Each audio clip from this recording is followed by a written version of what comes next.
Think you meant not, but you're right. Did you know that cucumber plants have male and female flowers? No? Let me show you. Here's our greenhouse cucumbers. Let me show you the female flowers versus the male flowers. Not every flower on a cucumber plant will produce cucumbers. If it doesn't have a small cucumber behind it, it is a male flower.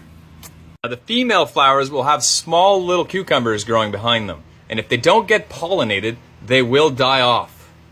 Now, because we're in a greenhouse, sometimes what you have to do is you have to take a male flower and pollinate the female flowers. But I get around that by leaving my door open and my great big flaps at the top here wide open all the time.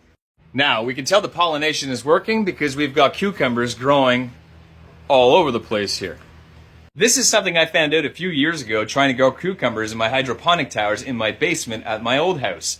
I was getting cucumbers that would sprout, but they would all die off until I started pollinating the male flowers with the female flowers with some Q-tips.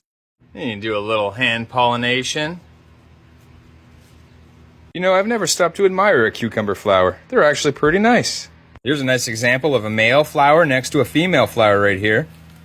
Let's throw a little bit of pollen in there from a different flower.